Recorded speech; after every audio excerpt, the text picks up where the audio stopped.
Now at 6:30 on WKYT this morning, the primary election is in the books, but the results of one race are still up in the air, and it looks like it will be the case for a while. We'll explain coming up. And an explosion rocked a central Kentucky home, leaving a couple inside trying to find a way to escape. We're live from the scene. And we're looking outside, seeing temperatures well below average, about 5 to 10 degrees, much cooler air in store that we haven't seen in a long time. I'll have all that coming up. Tracking, alerting, protecting. This is WKYT This Morning.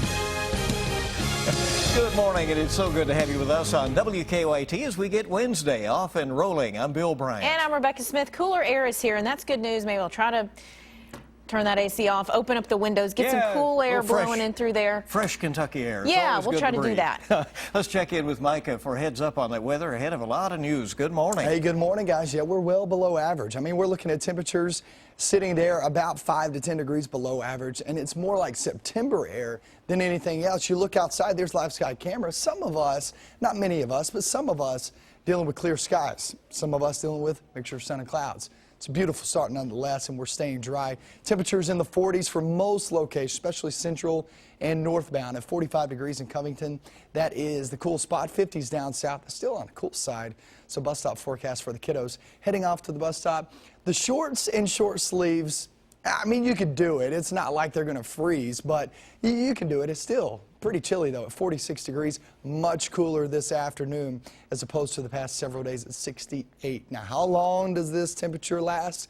Because it actually lasts a little bit longer than I think you would guess for this time of year. I'll show you that and also your Memorial Day forecast coming up. All right, look forward to both. See you in a bit. Well, two opponents have conceded, but it's still a two-man race in the Republican primary for governor. This morning, the race is still too close to call, and it may be that way for a while. Matt Bevin leads James Comer by just 83 votes.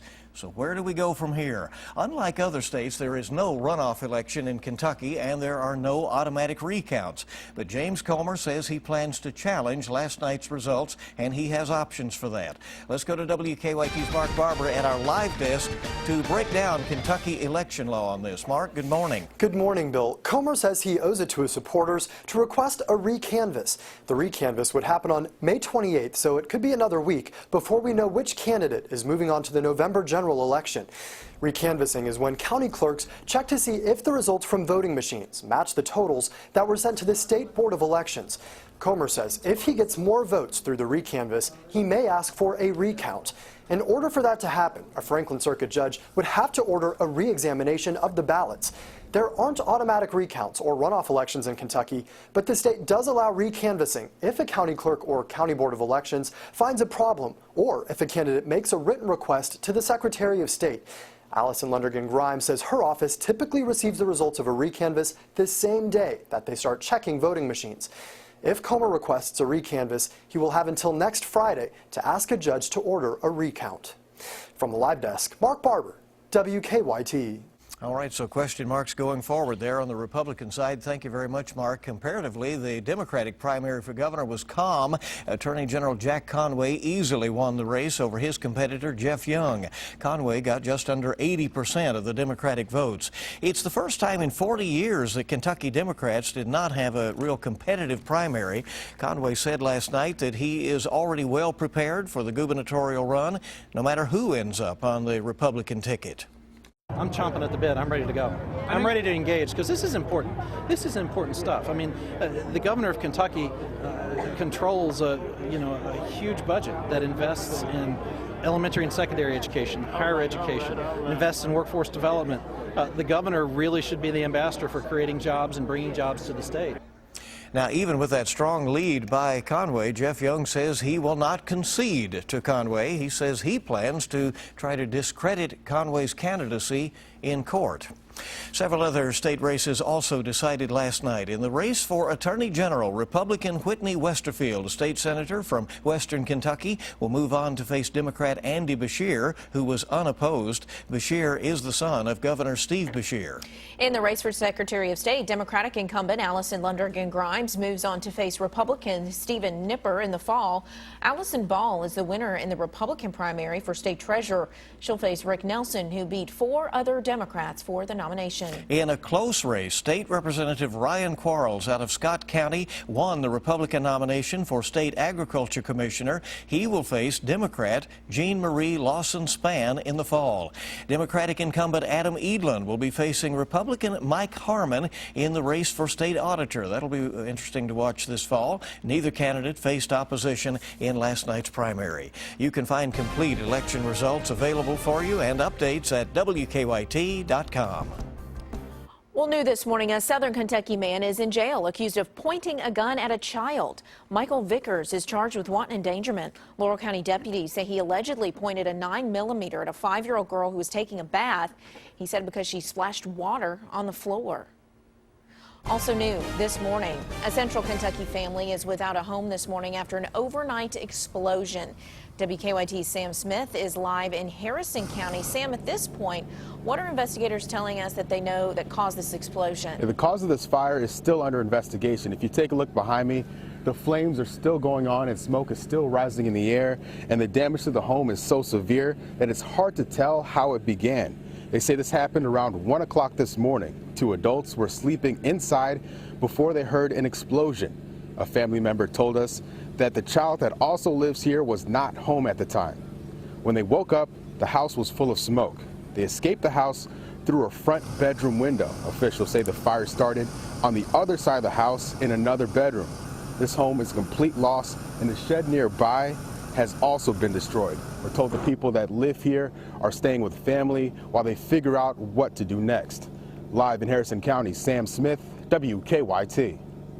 Tough loss for them. Thanks so much, Sam. Also new this morning, one home in Lexington is a total loss because of an overnight fire. The rental property sits behind a house on Ashton Drive off Winchester Road across from Eastland Shopping Center. No one was there at the time, but the owner says just about all the person's belongings are destroyed. Time this morning is 6:37 here on WKYT, and new this morning, another person is now in jail and accused in a violent Lexington home invasion. Police say 18-year-old James Brown was involved in that crime on Suburban Court. Overnight, we pulled Brown's arrest citation, and it says he and several other men broke into the home, held several people hostage, and robbed them.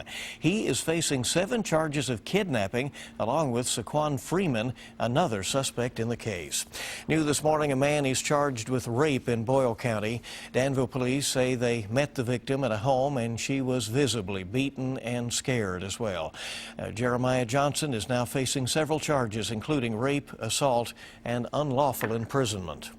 It's a tough day for the family of a Knox County soldier who died in a fiery crash. State police say 34-year-old Jonathan Rourke of Barberville was in a car that was caught in that crash involving 6 semis on I-75 in Rockcastle County.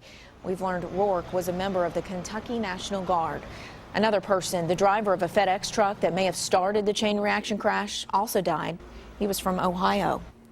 A man and woman were found dead in a car in northern Kentucky in what appears to be a carbon monoxide leak. Investigators say it only took about an hour and a half for 32-year-old David Long and his friend, 28-year-old Violet Isles, to be overcome by fumes.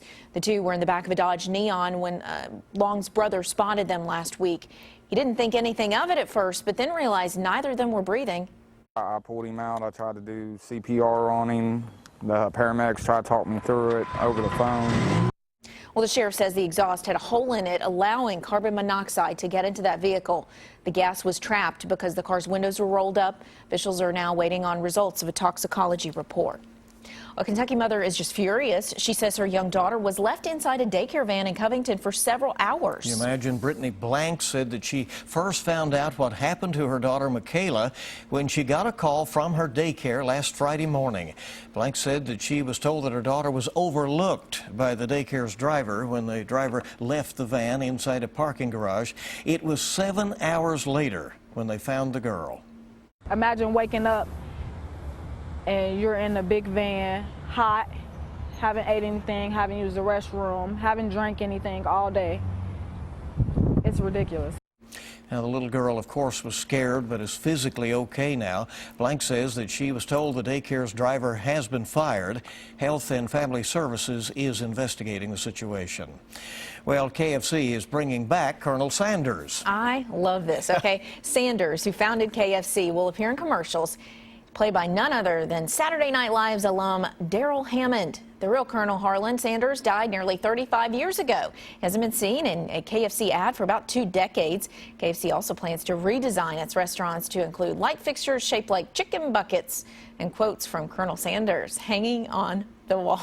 Formed Sanders Cafe down there in Corbin many years ago, and of course the original KFC, and it's commemorated down there. They're going to be putting up a statue well, I think summer. Daryl Hammond is a great choice. I mean, really, that Bill Clinton impression he did, he can really impersonate just about anybody. So I'm waiting for Colonel Sanders to see how that shapes up. And of course, not a lot of people remember Colonel Sanders, so he has a little bit of a little play with that. Yeah, that'll be fun to see. All right, let's check a traffic right now and see what is happening out on the road. Hey, here's Officer Don with a check on live drive traffic. Good morning, Don. Good morning, gang. Well, it's quiet on the circle. 75 north and southbound. Just check that again in Fayette County between the northern and southern split. We're okay. If you plan to come in from Scott County this morning, it looks like good to go from Georgetown as well. As we get a live look outside at Harrodsburg in the circle through the crossover, where traffic is light. And on our Waze map, just a stalled car we're dealing with inbound Richmond Road. This one's just past St. Anne, should be over to the right, not a big problem.